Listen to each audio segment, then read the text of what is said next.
You ever open the fridge, stare for 10 seconds, and walk away hungrier? Not because there's nothing to eat, but because there's too much. You close it, then open it again, like the fridge is gonna update.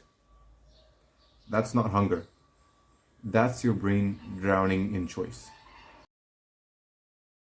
The more options you have, the harder it is to choose, and the less satisfied you feel with whatever you pick.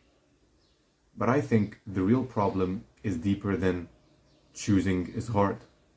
Because more options don't just make you indecisive, they make you start doubting yourself.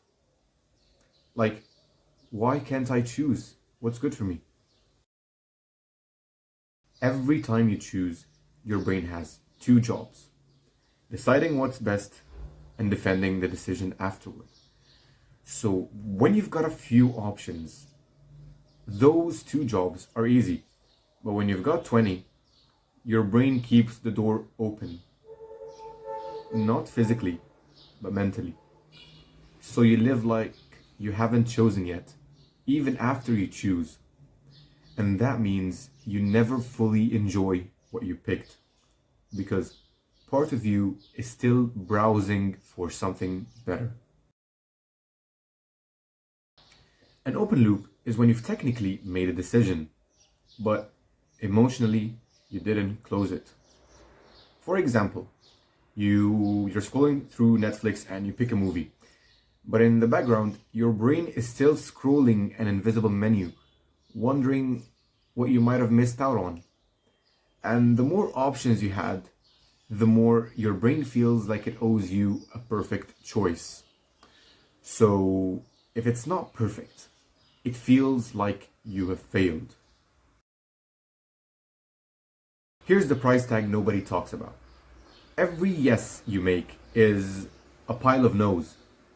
When you choose one path, you don't just gain something, you also erase a bunch of alternate versions of yourself.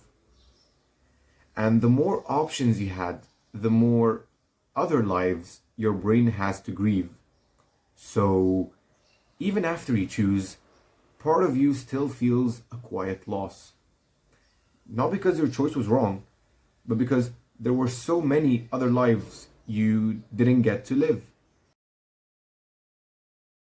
When you've got 50 choices, your expectations turn aggressive because there were 50.